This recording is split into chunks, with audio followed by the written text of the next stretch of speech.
yourselves a treat today. So this is one of those episodes where Cage and I haven't spoke at all today, which means it could go a million directions. So first off, welcome back to Lucas Tigers and Bronze. Oh my, the number one podcast in the sports card space. Oh my. None. Yes. But we haven't talked. So it could be, hey, pat on the back, you're the best. I saw videos of you, Andrew. You're maybe the best salesperson since. It's not going to be that. I'll tell everybody right now, right off the bat, it's not going to be that. It's not. It could be contentious. It could be like. It's not going to be contentious. I have a real job. You're not an adult. We could go that. I will tell you that. So let's just jump right into it. Andrew called me before, and we didn't get to talk because I'm on the railroad coming home from the city. And, I commute in, I work, I commute home, and, I'm trying to hear him. It's loud. It's not just loud on my end because I'm on a train, but he's either in his car not wearing a seatbelt or there is someone following him around with a bell. Let us know in the comments. Ding, ding, ding, ding, ding. If you're going 5 minutes or less, do you put your seatbelt on? Let us know in the comments. I don't. But my car is horrible. It's so annoying. I put it on just to not listen to the car. But we start talking about a bunch of stuff. I forget what it was. And then he's like, oh, he starts over, you don't like when you're in the city. And I'm like, no, I don't like the 3-hour commute. And he's like, when you're in the city, you're not motivated. And I'm like, not motivated for what? Like, does that not motivated on the podcast? Like, not motivated at work? Like, what are you even talking about? Like, what do you even mean?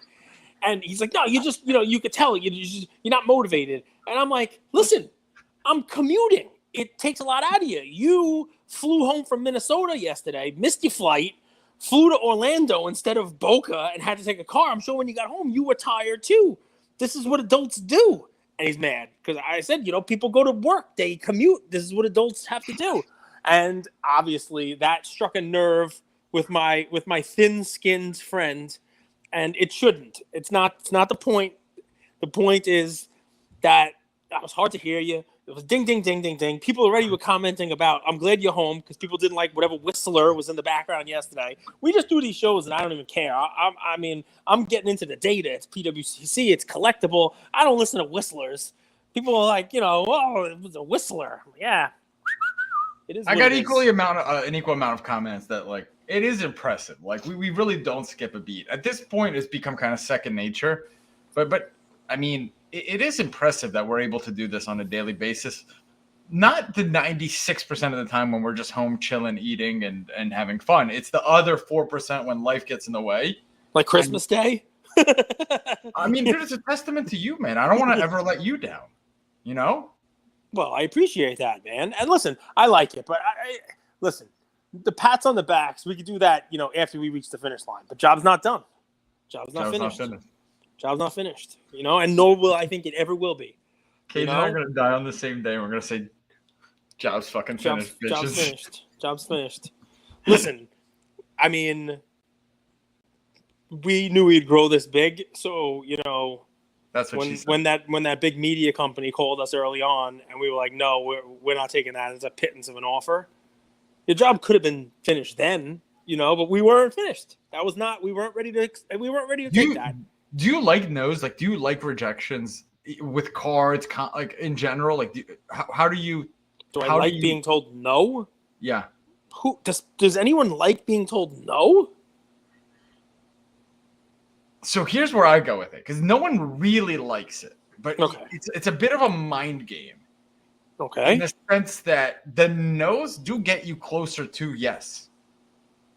Sometimes and you learn from the nose. I get practice with the nose. You get to you could compare it to sports. You could talk basketball. I mean, you could across the board. There's not a single person in life that hasn't failed on a big or small scale. So give me a no lesson that people who are in cards can take here. Give me one of your no's. Give me a no that became less. Because I got one for you if you want. Because you're thinking. I can see the steam coming out of your ears. It's like the hamster wheel, and the hamster's tired. He's not motivated. So here's the deal, right? Fraternity brothers. I mean, Thursday night after hours, I was in a fraternity, and my fraternity was not what you would call, attractive. Not exactly what you would call conventional good looks. And I had, a couple of guys, after I was to start like 11 o'clock, party would get going around 2 a.m. And a couple of guys come to me, it's like 3 in the morning, and, they're alone. They're dancing with their hand. And, they're like, hey, you seem to always do okay with the ladies. And, you got any words of advice? I mean, they were being told no. They wanted to find a way to yes. So I gave them the 3 magic words that would allow them to never, ever end a Thursday night after hours alone ever again. You know what it was? 3 magic words? Lower your standards, raise your Boom! That's lowers your standards. That's it. There's the 3 magic words. Lower your standards. I said, guys, when you're at the Dallas show, you want that Jordan LeBron dual auto. But right now, you might not be able to get to that LeBron Jordan dual auto. So, you know what? Maybe you'll go home today with the Miles Bridges Terry Rozier duel. All right? And it looks just as nice when you hold it really far away. You can tell it's a dual auto. There's definitely, ink on it, right? And, the ink of players. When you get up close, okay, clearly it's not Jordan and LeBron. But maybe, is this what you mean? Like nose getting to yes? I'll go a different way because I disagree vehemently. I actually think raise your standards. And here's raise your standards. Raise your standards. And raise your standard for yourself first, though. Like, we get a lot of backlash, and I get a lot of backlash for a few reasons. I'm new to the hobby. No backlash at all. I'm new to the hobby. 2, I'm more of a flipper and investor, not a collector. That's true. All true. And 3, I've monetized our podcast. We've monetized our podcast. We have sponsors and all that stuff. Yeah, but not at the expense of our listeners. And there are people who put on their stories saying, XYZ without calling me out. They're like, why would you listen to X person if he doesn't do Y? Or, another podcast talking about this. And what I take from that, because that's rejection. That doesn't feel good. That's not a compliment. I know there's talking about me, whether directly or indirectly. Don't read that shit. I raise my standard. I say, maybe this person does have a point. Maybe I need to think different. Maybe I do need to think like a collector thinks. What is the message here behind the message? And I raise the standard for myself. Can I be a better podcaster? Can I be a better host? Can I bring on better guests to ask them questions and learn? What does that have to do with becoming a collector or being a collector versus a flipper? Well, one of the things I get backlash, and I think it's rightfully so, is I spoke a lot about, buy this, sell it in 3 months. Buy this and sell it in 2 months. Buy this and sell it in a year. Versus, and that's because, dude, I come from no money. I got into cards. I was like, I could see opportunity to make money and, live my life, pay rent, travel the world, live life on my terms. I could do it here. But I also do understand the other side of things. And I want to learn from the rejection. Maybe I have blind spots. There's enough people out there talking about how to collect. And I think what makes this work is that when you sell restaurant equipment, your restaurant equipment should fit both short order chefs who are making omelets and pancakes and you name it, as well as the Viking kitchen for the people who are doing gourmet stuff, right? It's not a cookie cutter thing. And there's enough people out there who could talk to folks about being a collector and not flipping, right? I can talk about collecting a little bit. I can talk about flipping a little bit. But no one does it the way we do it, in the sense that I'm still a short-term investor, but we bring on collectors and I ask them questions and I learn from them. No one bridges the gap. Collectors speak to collectors, flippers speak flippers. NFT people speak to NFT people. Whereas I'm willing to put myself on the line and put my reputation online and say, wait a second, I like sports cards, but maybe, NFTs are interesting for you guys. Let me talk to people and learn about this space. You convinced me. You're the best. No, wait. You're the best in the business. You convinced me. I mean, you laid down the evidence. I now know you're the best. So where do we go from here? If you're already the best, I mean, do you have to repeat as champ next year? Are you gunning for a podcaster badge? Is that what this is all about? Do you want someone to clip this so that you can get a certified, verified podcaster badge? Because that's what I think this is all about. Look at you. Nice hat. How are your calves feeling? I saw a lot of stuff about VCon, people saying they climbed too many stairs, their legs hurt. I mean, you were just standing up doing auctions all day. I mean, I was so- tired, but it was low standard. My standard now is I train twice a day, so I feel fucking good. It hurt. My leg hurt a lot, actually. I'm not going to lie to you. So I train people were twice a day, too. One into the city, one home. Stop it. Cage, dude. You've been walking 15,000 steps. You're I down did. 20 pounds. Yesterday, You like eat 16 healthy. You pounds, drink yeah. water now. You know, you've come a long way. I don't think you should stop here. We don't rest in the middle. We rest at the end. Job's not finished. Yeah.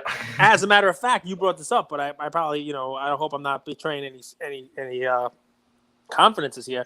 But Prism God posted today about how he was gonna try to get in shape for the national, and he's like, "Hey, anybody want to get involved in like getting into shape for the national?"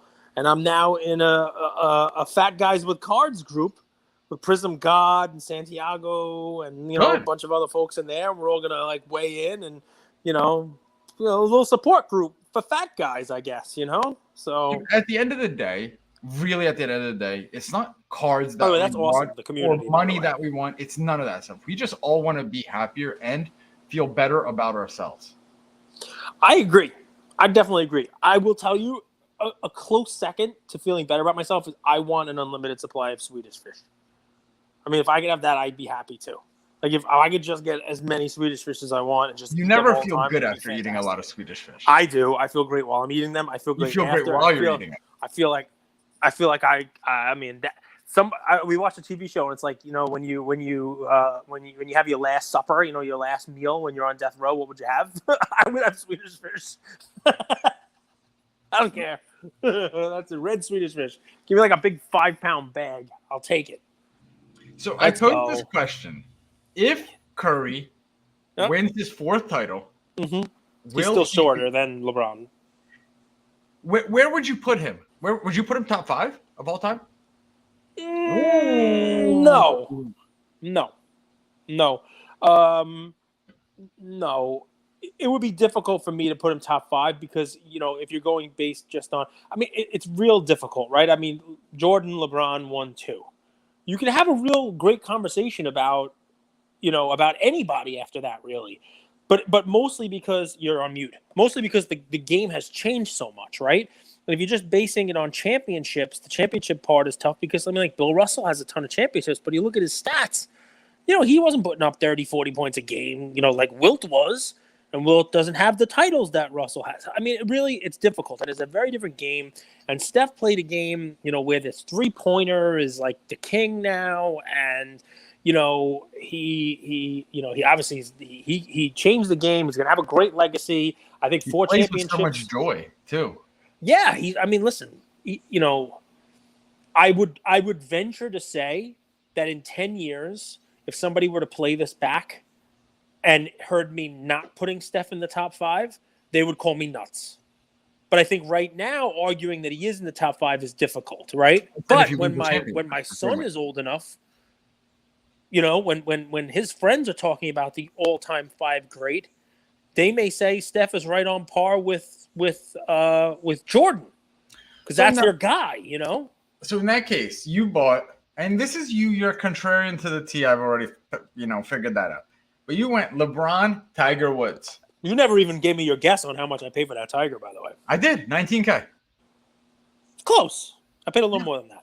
I know you, dude. That was a $33,000 card. You probably paid $21 for it. The last PSA 10 in February sold for $44. PSA 10 this February, not last. This past February, $44. And you paid 24, 23 for a BGS 10? Just over 20, like 20,400.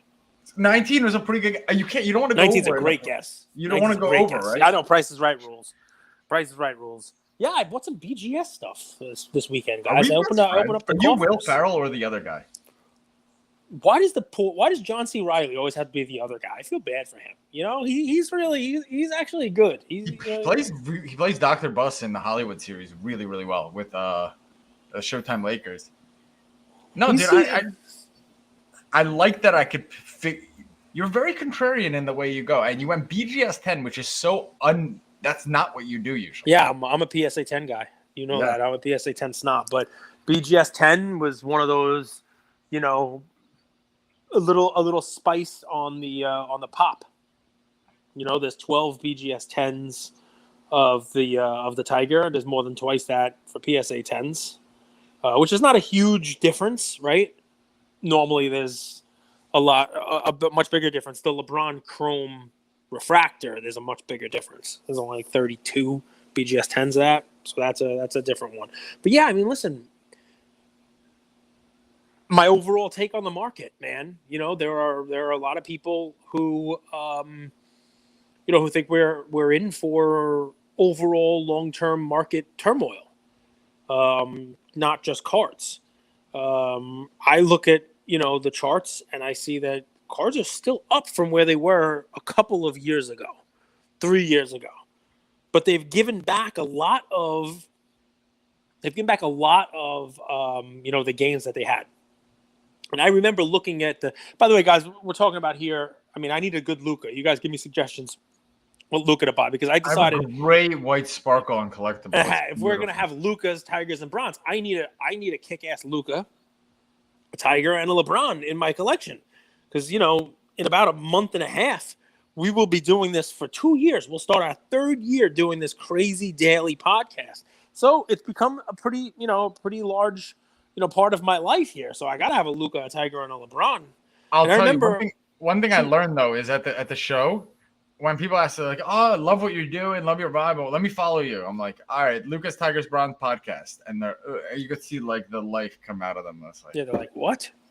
Listen, just LTB podcast." I should have brought business cards with like a little QR code. Yeah, it's okay. It's all right, man. Listen, so I guess where I'm going to go with this is the two cards that I purchased this weekend. The Tiger Woods Sports Illustrated for Kids 1996 in BGS 10. It's a card that I've wanted for a while. I remember it being $14,000 or $15,000 in the end of 2020, and then making a little bit of a run. It moving up a little bit. Selling in the 30s, the 40s. I remember one being available for $25,000, and I was telling Andrew I want to just buy it because I think it's going to go up higher. And we didn't. I didn't buy it, and I was a little upset when I saw it's selling for significantly more. And this is just one example, strategy-wise. I mean, look, a lot of people aren't spending their money now, especially on these, higher-end cards. But I did two things with this. Number one, Tiger withdrew from the most recent tournament here on Saturday. After the third round, he didn't play round 4. It was the PGA, I think. So, people are a little down on him just for recency bias. Not to mention this auction that I was bidding in, and this is another little tidbit for you guys. It was Robert Edward auction this past weekend, and they don't have a ton of cards like this. They don't have a lot of modern cards. They have a lot of vintage baseball cards. The top 2 items were both low grade 52 mantles, and I happened to find this one, and when regulation bidding ended, I was winning it at $9,250, thinking, "Holy cow, I'm gonna steal this thing." And obviously, some people bid on it. I still think I stole it because it's the BGS 10. I paid less than half of what the most recent PSA 10 sold for. So Can we I think talk about that? Yeah, shoot. Just the fact that, how do I word this? I'm struggling. Can you help me get to this point? So, a lot of people from the sports card space think that VFriends cards are strange, odd, whatever adjective or word they want to use. Mm-hmm. But we don't realize that there's different types of collectors. Of course. Whether in the real world or in the virtual world. Like the people that are buying on Robert Edwards, right? Yep. You will see vintage baseball cards go for higher amounts. That's the demo that hangs out there, right? Yeah. You go to a VFriend conference where the people there love Gary. They support him. They've made tons of money on his NFT. They're going to naturally gravitate towards, these are cool. This is a card that's like my character, right? You go to a modern show.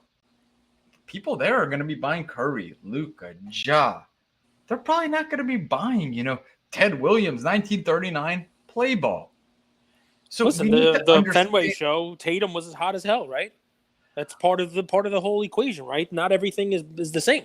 Not every auction is the same. Struggle to understand that because they're like, this is how I collect, and this is how everyone should collect. Because everybody is the sun in their own universe. everybody thinks that everything else revolves around them, myself included. And I've been the first one to say that, oh, this is stupid. Go back, roll that beautiful bean footage, man. I mean, I was the one who said Bored Apes was stupid. I mean, I was like, oh, come on, these people are buying monkeys now. You know what I mean? Like, I'm not right about everything. Clearly, that was a mistake. I was wrong about that. I'm like, what are these guys doing? And I wish I would have just bought one. I think the right question to ask though isn't, is how strong is the collector base? The collector base behind Mantle is super strong. The collector base behind gold coins, super strong. The collector base behind vintage cars is really strong. But the collector base behind Zion, how strong is it? The collector base behind Apes, how strong is it? Can it stand the test of time? I mean, it's that's a lot of it, the collecting, right? But my point is more just the auction house, right? Like I have a feeling, and this is one of those things I may actually experiment with, but I have a feeling that if I sent this card to PWCC and said, I want you to sell it in Premier, to the Tiger Woods, just the Tiger Woods, right? And to PWCC, and I said, I want you guys to sell this in Premier. And Brent did a video of it, and they promoted it on their page and talked about how, last PSA 10 sold for $44,000 and that there's only 12 of these and there could never be enough, supply to meet the demand. And that Tiger's still going to play golf for another 10 years. He's already got the most wins and, he's going to, still go after majors. He's going to play at his own speed. He's going to recover and get healthy. I mean, all this stuff, right? And that this card is just one where, the pop is not going to grow. Yes, it's not the rarest card itself, but in high grade with the perfect. Yeah, I think itself, like you said, 30, maybe more, right? Because of the job that gets done there. Ken Golden, for all, anybody wants to say, does a very good job of promoting the items in his auction, right? And building up a buzz. Sotheby's does this when they sell fine art. They get billionaires in a room and they talk about the art and they do a whole display and they get everybody jazzed up and excited about it, right? So what did I do? I mean, the Golden auction, which is where I won my LeBron. I mean, that LeBron was on like page 11. I mean, when an auction has so many great things in it that are selling for millions of dollars, even a LeBron chrome refractor that's only 32 of in BGS 10 kind of gets buried. And I the same thing, right? Recency bias. Another thing that's interesting that I think about, and I picked it up from the show this weekend, is who are you as an auction house? Are you seller leaning? Are you buyer leaning? Because what I found is people love to compete. People love to win. People love for other people to know they won that rare card. You got billionaires in a room, like you said. Oh, yeah. I don't know how much they really care about the art. They like it. They have to like it. They have it. But there is an element of, I want to win this, right? Yeah. And I mean, you have to do a good job of it, right? You have to do a very good job of it because, there are how many auction houses out there? You tell me. Right? I mean, you got PWCC, you got Golden, you got, these other houses, you got Heritage, Leland's, these other. But let's just play a little bit of a game. Play a game. I love games. The LeBron triple logo, man, got pulled, right? It's worth a ton of money. When do you think it sells and where?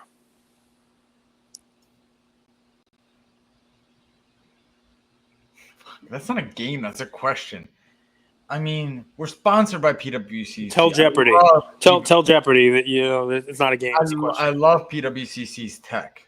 Yeah, so do I. I think they're far and away the best technology platform in the world. That card, I think, would go golden because of the story he told. When? And I think that card goes up for auction in the next 3 months before the season starts. That's what I would run with it. Guys, shoot me in the fucking head. I have to tell the truth no matter what. I think you're dead on right. I think it would crush the PWCC. They do a great job of talking about the significance of it. But if you're the person who pulls that card, and let's give Ken some credit here. I mean, he doesn't sponsor our show. PWCC does. But, Ken was, opening boxes with Drake trying to pull that card. If you're the person who pulls it, you probably reach out to Ken hoping you can meet Drake. You know what I mean? Like that's probably the first call, and then Ken Ken doesn't has let you. the audience. He doesn't let built you a get off demand. the phone until you are selling that card through his auction. That's kind of what I think, and I'll bet you see that card up for auction in a matter of weeks, not months. In a matter of weeks. Yeah, because why not? It's hot. Why wait for the next series to come out with some other cool card? Why wait for National Treasures basketball to come out with some who the hell knows what's in that? To steal its flavor of the week, to steal the 15 seconds of fame that it has. You got to pounce when the what is it? When the Strike iron while the iron is hot. You don't want to pounce on an iron. Where does that come from? That doesn't even make sense. What are you killing someone with a hot iron? No, you're so. Have you ever seen like a medieval? People love you, by the way. I don't. People love you, by the way, because of this. Because there are other people out there who don't know where it comes from. So how about, have you ever seen The Knight's Tale with Heath Ledger? Incredible. You ever see any medieval thing where someone's making a suit of armor for anyone? You ever see like a blacksmith? He's got an anvil. You know what an anvil is? You ever see Wile E. Coyote and the Roadrunner? Okay, yeah. So do you know what they do? Right? They heating up the iron, right? And they're bashing it. They're hitting it as hard as they can. So while it's malleable, right? Gotcha. And they're making a sword out of it. They're making the armor. They're striking while the iron is hot. Can I tell you something about that? Yes. My uncle in Ukraine, that was his job. There you go. If you ever go to shake his hand, it feels like he'll break your hand. The effort of that takes. Like, he would place it here, and they like weld it into position. Dude, he'll shake your hand. It's people don't want to shake his hand. I'm not joking. Valerik, you're listening. This guy he loved women and has the strongest hands. Like, he is that guy. Good for him. I like him. Let's have him on the show. Plural, by the way, on that last comment. Let's have him on the show. You do not want him on the show, man. He's not all there. That makes you. Neither am I, and we've done it for almost 700 episodes. Imagine in a communist country where everyone gets paid the same. You have the hardest job, and you just literally weld all day. It's. I mean, he doesn't get like an extra ration of yogurt, some extra vodka. Nothing good for him. The latter. All right, good. That's what I like. That's what I like to hear, man. A little vodka. Yeah, I mean, listen, we're kind of going off on a little bit of a tangent here, striking while the iron's hot. But I mean, I like what we're doing. You want to know why? Because if you're listening to this, there are exciting things in the hobby. There are different ways for you to go and find bargains. There are different ways for you to be a contrarian, like Andrew says I am. There are ways to find cards that maybe you know what? Maybe you do have some stuff that you bought at the peak last year and you're sitting with it down. But maybe there are another card you didn't buy. The LeBron happens to be one of those. I remember when I bought my Mickey Mantle 5, I was talking to Eric Myers, and the LeBron PSA 10 refractor was selling for about $8,000 more than my Mantle 5. And I said to him, hey, you got anybody out there with a LeBron 10? Maybe I can give my Mantle in like $5,000. And I'm glad I didn't, right? Because it's come down. So now I have the Mantle, and I was able to buy the LeBron. You know, I'm curious. Do mantles come down? Like, do they have, or is it just a straight shot? Not too much volatility, but just the reason why you don't see it is because they haven't flown the same way as all the other ones have. On the high end, they kind of have moved a lot. Dude, they're up 100 and they're up at least 100%. Yeah, 100% is not 1,000%. Like LeBron's base went from $1,000 when I remember first coming in and like looking at LeBron's Chrome for $1,000. I bought 3 of them, $1,000 each. The entry point for a Mantle. So you're talking about like authentic Mantle, you know, like an altered one was 5 figures. It's $10,000 to $15,000. Now you got to pay probably $30,000 for the same one. Where the LeBron went from 1,000 to 40,000, and it's down now to what, 7? So it's still 7x. You know, for the Mantle to do the same thing that LeBron did, up and down, the entry point for the cheapest Mantle would have to be like $70,000, which gets you a nice 3, 4 now. So maybe a little off center 4, but it can still get you a 4. So it hasn't moved, and the reason that I don't, could they come down? Sure, they've gone up a lot. When things go up that much, they come down. But it doesn't have. Look at Mantle's chart; it doesn't have one of these straight up and down like everybody else has. You know what I mean? So look, I think that they're both the same spot, right? You want to talk about LeBron's cards? They're probably about 4 or 5 times where they were. Mantle's not there. Mantle's probably 3, 4 times where, but no one's panicking on Mantle because Mantle wasn't one of these, and nobody bought him like crazy high. What's the next Mantle? What's the next thing to double? F1 cards seem to be the one doubling right now. I mean, They're still moving, huh? I mean, people pay $80,000 for a Dynasty 101 Leclerc. People paid. Is that what Shai pulled? He pulled a George Russell 1 of 1 in the second year of Dynasty for Shine and Mr. Vlogs. The interesting thing on F1 is now what's happening is exactly what I said was going to happen, but I don't know what's going to happen with price, which is, there was one patch auto, there was one Dynasty, there was one Chrome. Now there's a second year of Chrome. Now there's a second year of Dynasty, and they're still limited as all get out, right? But they basically have doubled the supply of patch autos of each one of these guys. It's the anchor effect, right? It's the PSA 9 Jordan that actually pulls the PSA 10 down, right? You have the second year Lando Norris, and that one might sell for $9K, and the rookie year one sold for $80. So does the rookie year one come down to $60? I mean, look, UFC Prisms were crazy, but then a second year of UFC Prism came out, and there were golds for these guys. Now there's 20 golds instead of 10 you can get. Sure, you want the first year gold, the second year gold. What difference does it make? They're not rookies. When wrestling comes out again, Wrestling Prism comes out next year, and there's another golds for Hogan and golds for Andre. It's just there's more of it out there. It's the same kind of thing. And, this is what I've been saying all along because I watched it with UFC. It didn't happen right away. Round 1 came out in 2009, then round 2 came out in 2009. And it wasn't like round 1 died. As a matter of fact, it really didn't get crazy popular until Main Event came out in 2010. And then they crushed it with Series 4 in 2010, the white box.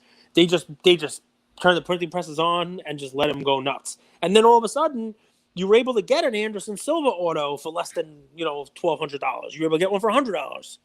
And people weren't paying as much for the other ones because there's more options. We've talked about this. We'll see if that happens in F1. Everybody I talk to about F1 is, oh no, there's just crazy money in that. There's just, and the cards are just never gonna, show up, and people are just rich. It's a different clientele. Okay, money moves faster than you guys can. We'll see. Do you agree with that? Like, money moves so fast. Money's there till it's not.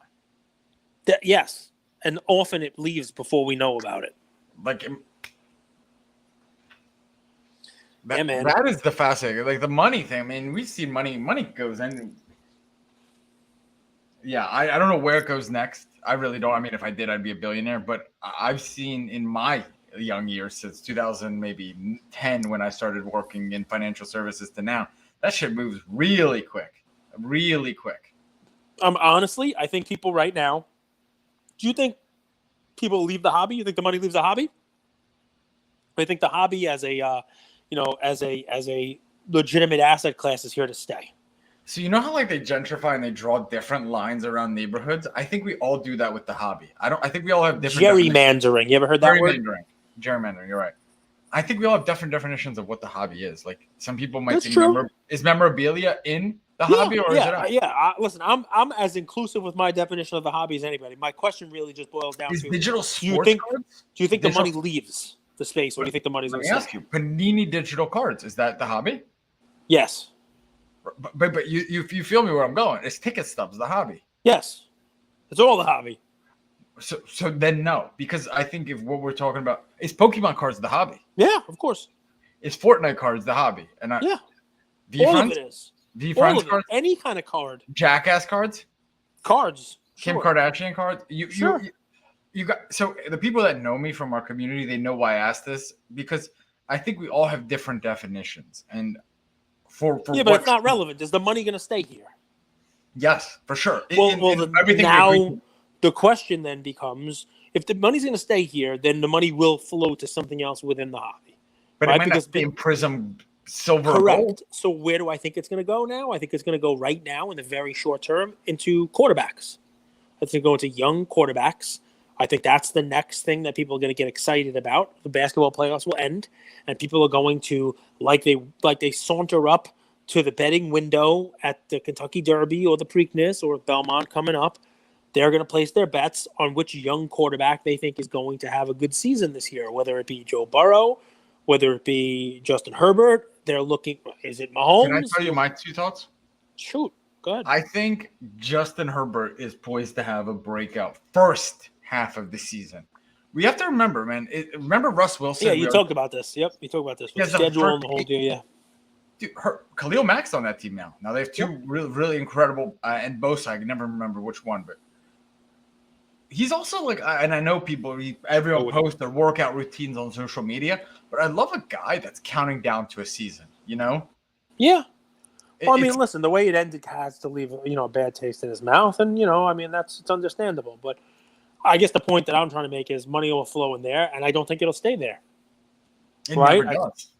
And I think it'll flow back to basketball cards, and you start to get some news there. Maybe as football season's going, maybe there'll be some young star that's playing well in baseball. Maybe there'll be maybe it'll be Acuna, will be leading the Braves, or maybe it'll be Aaron Judge again.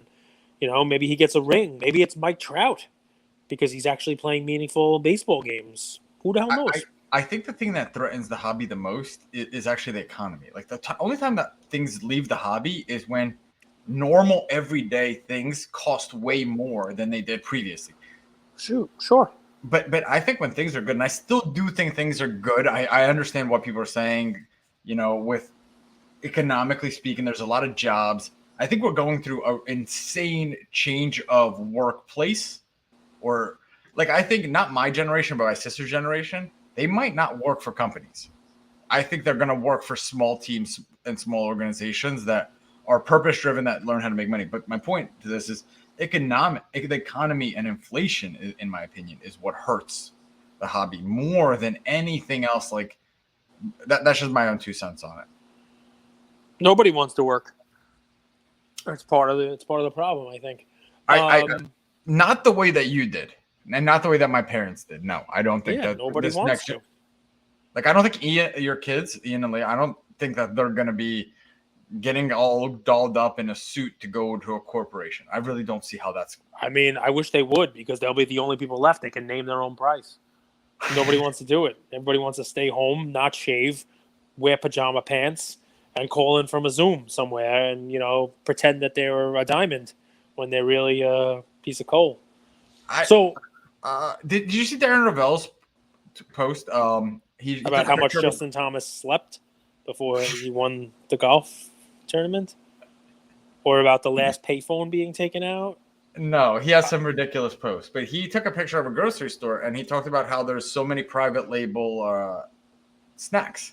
It was like chips and popcorn. It wasn't like Lay's and hers. Yeah. So talking about money leaving, that's another little example of how now everyone, or not anyone, everyone, but like it's so much easier to launch your own product. So money leaves these big Fortune 500 corporations as much too. So you could say name their price, but if these companies have no money to pay,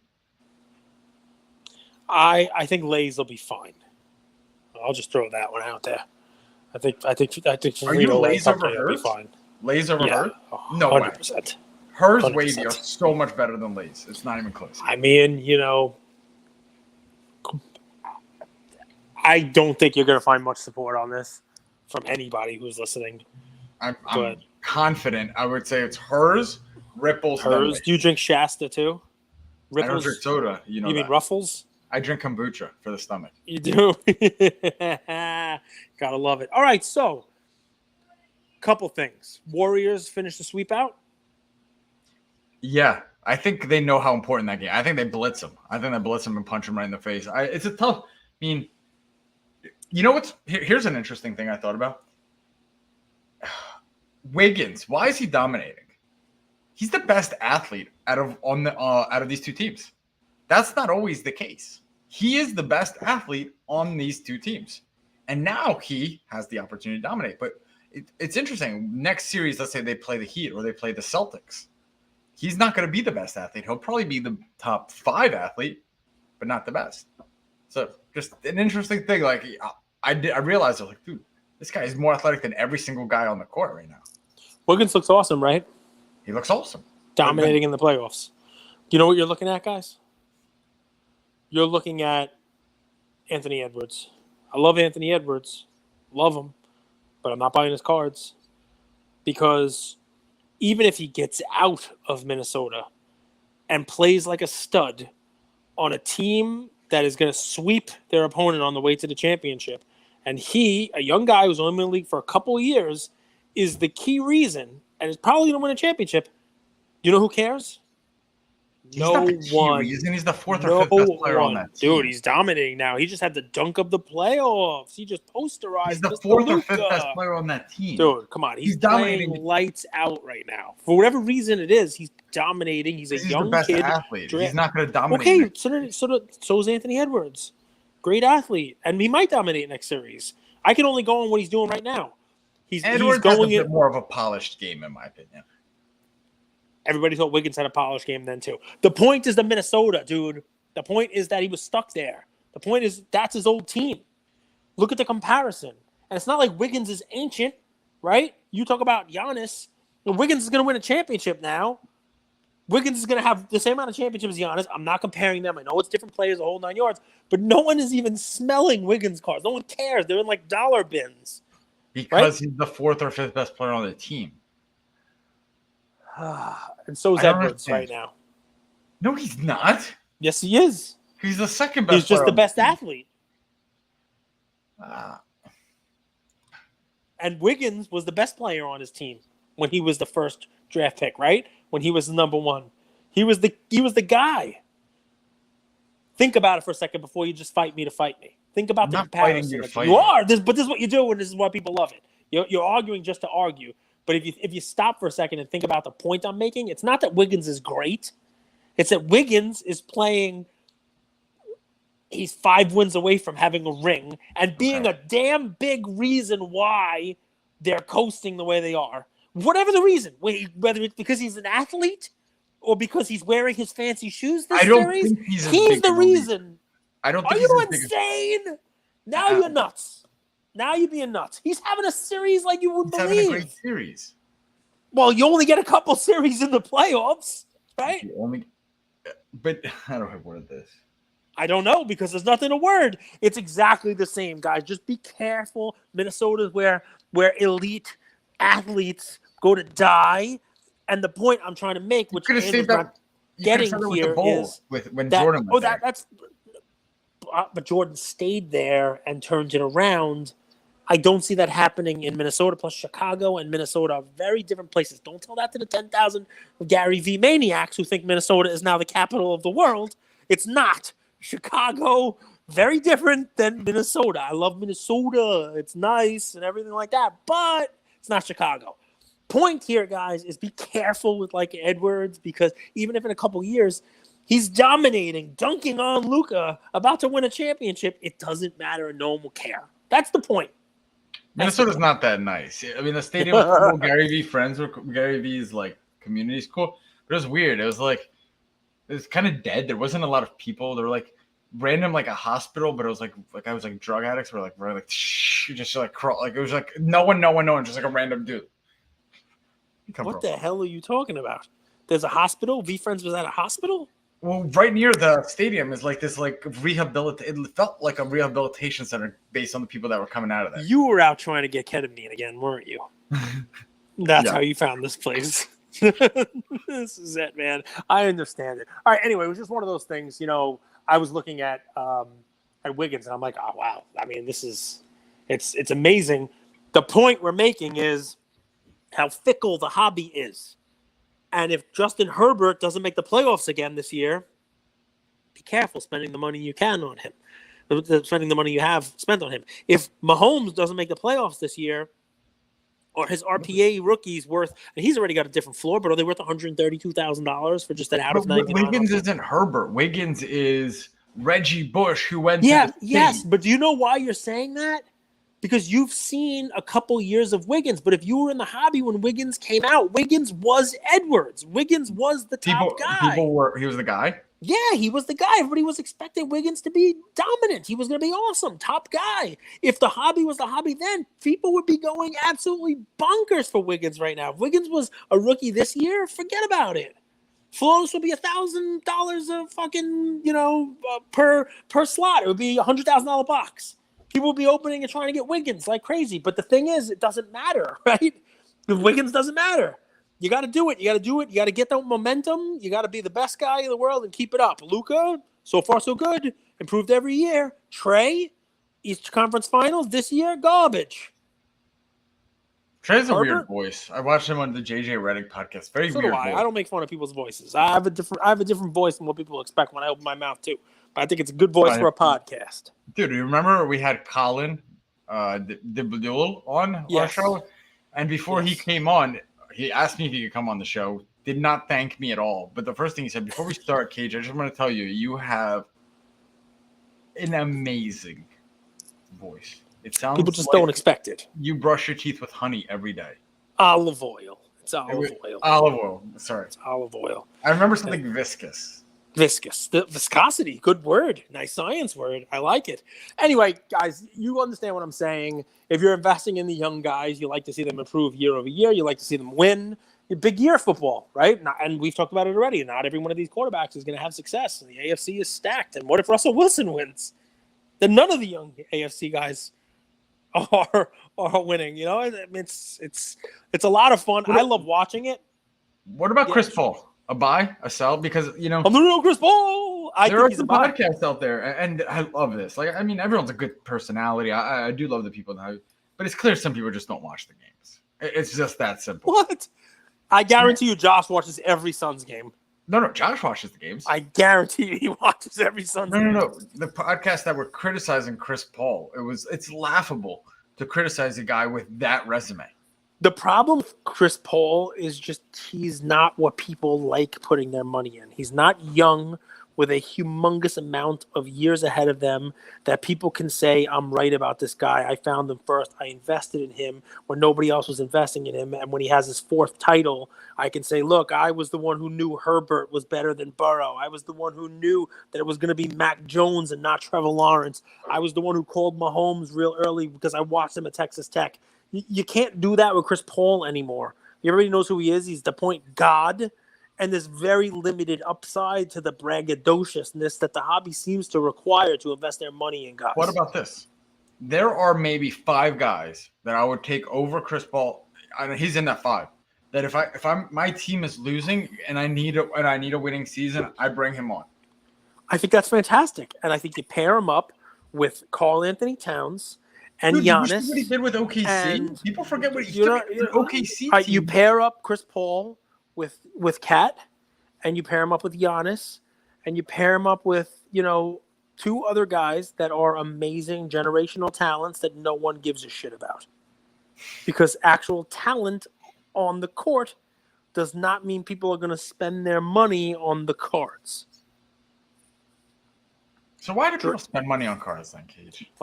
I mean, the defensive player of the year is always fantastic. I don't see people, flocking to buy Marcus Smart cards, even though I happen to like them myself. But that's the deal, man. I mean, and let's go back to the beginning and we can wrap it up here. Andrew started to talk about variety, started talking about, raising your standards, trying to learn, areas where, where you might want to improve. I have to do that as well from a collector/investor standpoint. I probably should start buying some more modern stuff, maybe take some chances on some guys, maybe buy some Bowman baseball prospects and be right on them. Because instead, what I do is what I think almost everybody else out there should learn for their portfolio.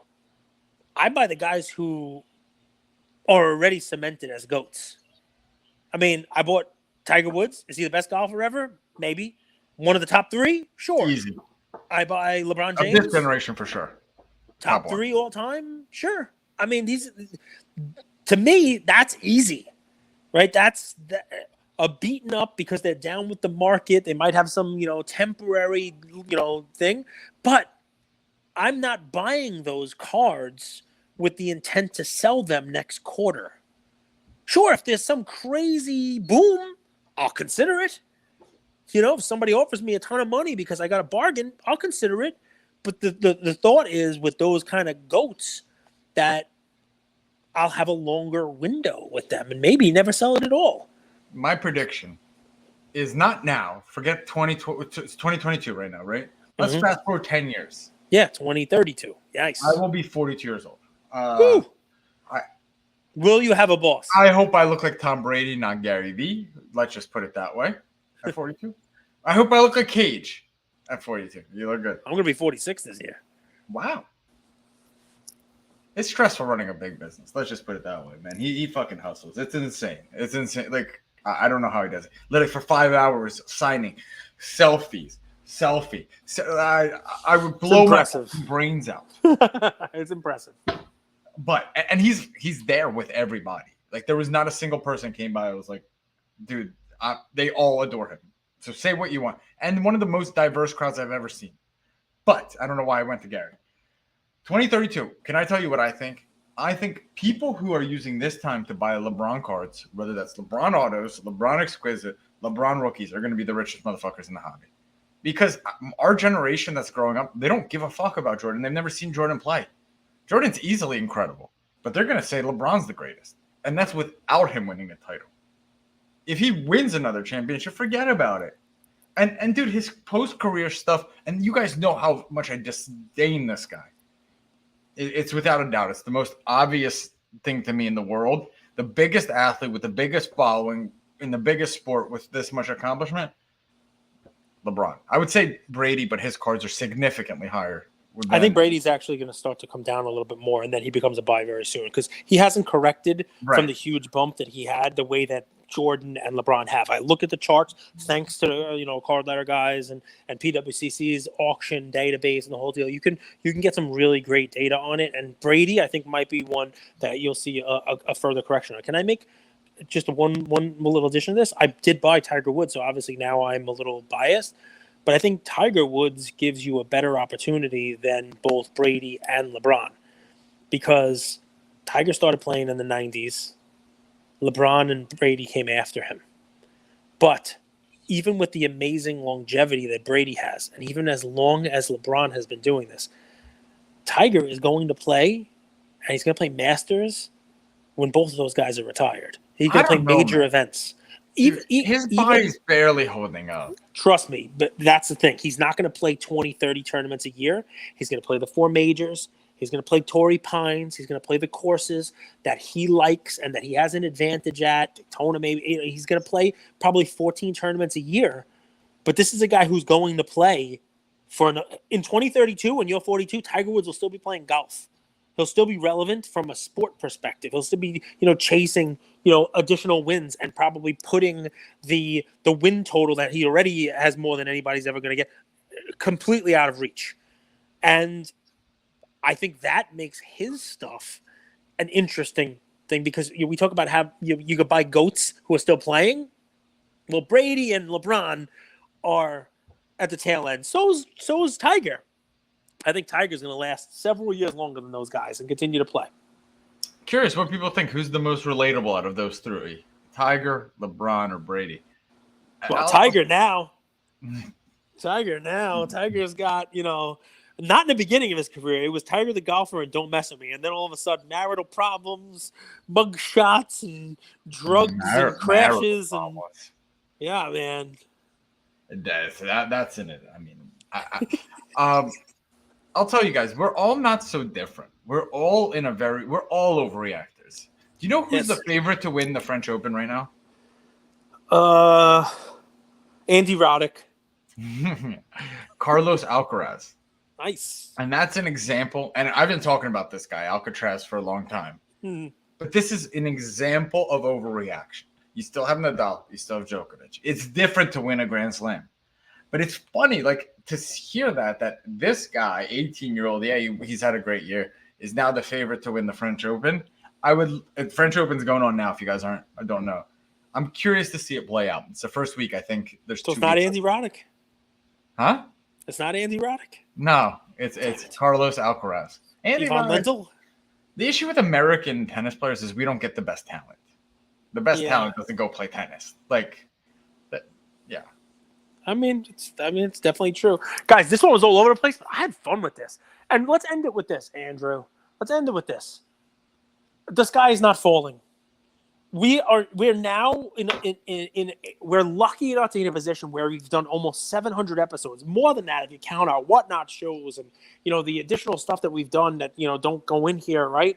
And we're approaching 2 years of doing this. We're now, the podcast has now done episodes through every up and down of the last 2 years, right? And we were lucky enough to ride the wave up, and now we're riding the wave down. But I guess what I'm going to say is we'll be here next year and the year after and the whole deal. But lucky for us, Andrew and I, we were here when COVID happened. So, the podcast wasn't, but I remember that March of 2020, we hadn't started the podcast yet, but I remember being in a group with some of the names, right? Some of the big players in this, and people came in like, sell everything now. This is going to be terrible. Sell. The writing's on the wall is going to be bad. And yeah, I'm not poo-pooing. It was bad, right? Yeah, aim and flame, maybe burn it all down.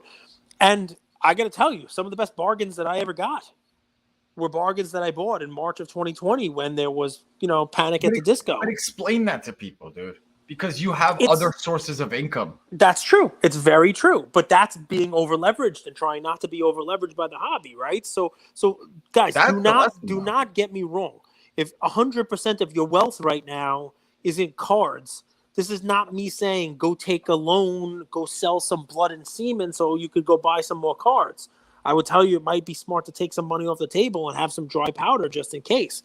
But if you have that money out there, you have that dry powder, the deals will come because, listen, it's just like Warren Buffett, right? Warren Buffett says a couple of fun things. Number one, that you have to be greedy when others are fearful and fearful when others are greedy, right? So, when it was at the top, everybody's being greedy. That's the time to be careful. That's the time to sell some stuff, right? I didn't listen. I should have sold Jordan at the top, but I didn't. But it'll get there eventually, right? But the other thing they say, right, is I'll mess this one up, but they say the stock market is the perfect mechanism for wealth generation, taking money from the impatient and transferring it to people who are patient. And if that's not a quote, it should be. I'm probably just paraphrasing and messing it up, but that really is the story there. Like that's what happens. People who are impatient, they buy hoping that boom, I'm going to catch it going up, and they wind up actually, being selling a little panic and are down. And the person who's patient and says, you know what, I'm going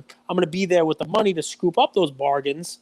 They're the ones that have a long-term window.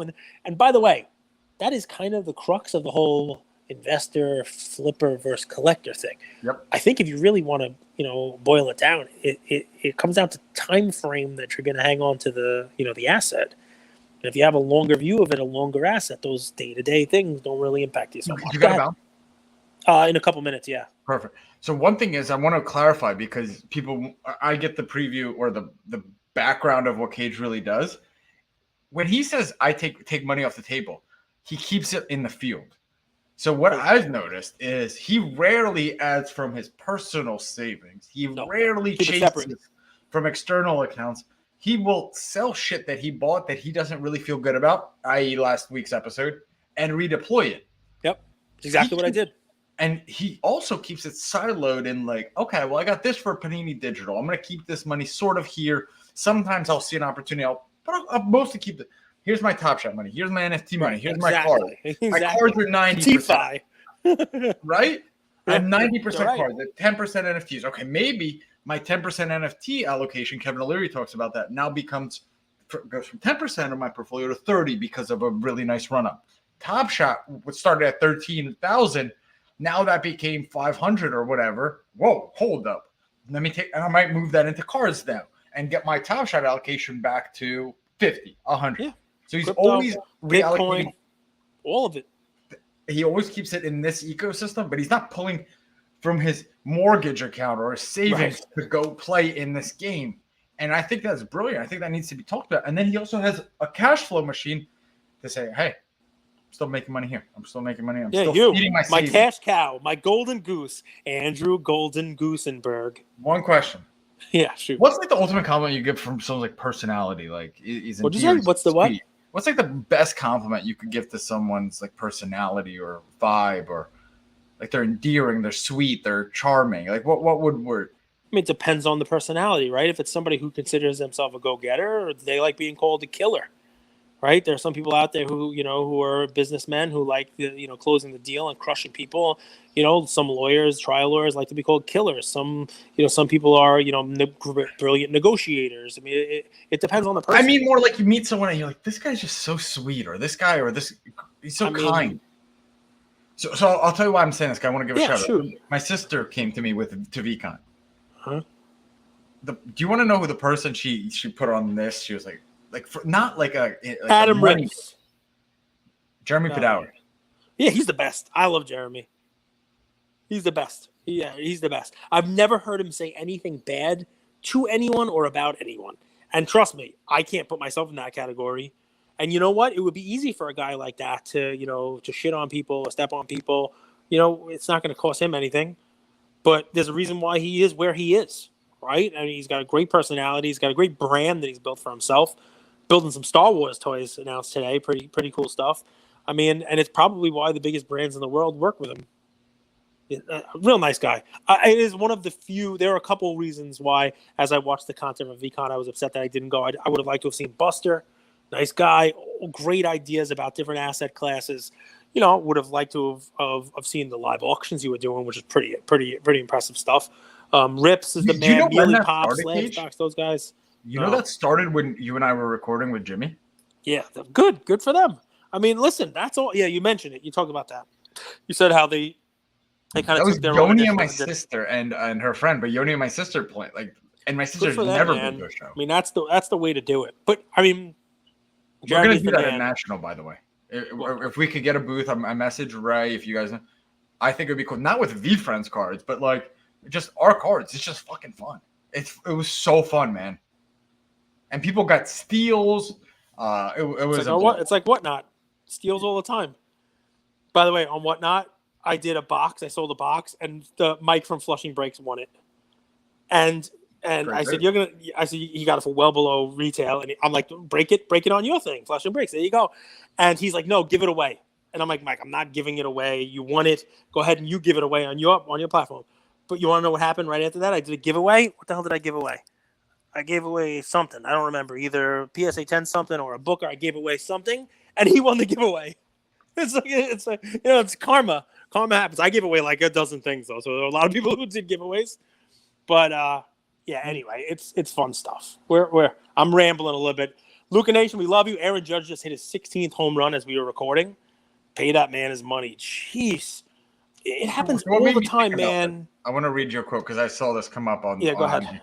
So this is Jim Rome. If you think investing is risky, wait until you get the tab for not investing. If you think trying is risky, wait until you get handed the bill for not trying. I like it.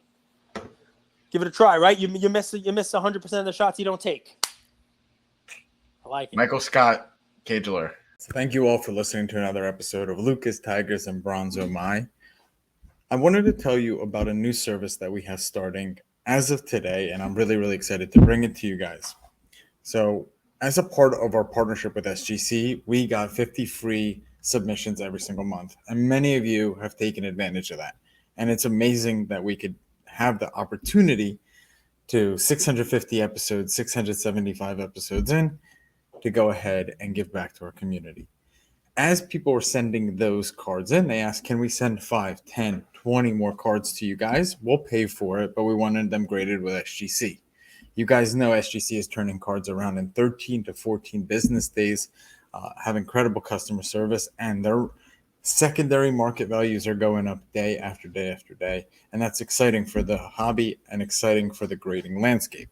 So we didn't want to just rush into it. We wanted to do it right. And what we did was I relocated here to Boca Raton, Florida. I opened up a P.O. box maybe 5 minutes away from SGC, and I will be hand delivering and hand picking up the cards. So you don't have to worry about anyone else touching your cards. It will be me, and I will update you every step of the way. So here's how it's going to work. I'm going to personally pick up the cards from a P.O. box, prep them, new card saver, new penny sleeve, and deliver them to SGC every single Tuesday. Why Tuesday? Well, it lets the stragglers over the weekend come back through on Monday and gives me a day to prep, and it basically gives SGC the entire week to work on grading those cards. Once your cards pop, only then at the end of the process will you be paying for the service.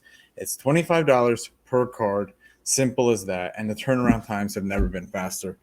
We're hearing right now 13, 14, less than 20 business days.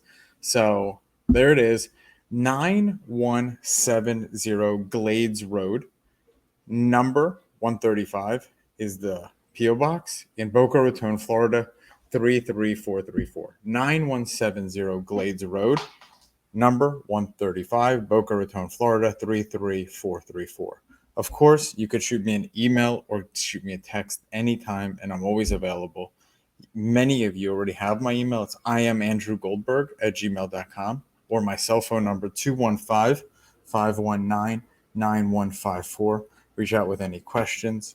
I could walk you through the process. I've hopped on the call with quite a few of you, and I'm happy to do that. Love you, Luca Nation.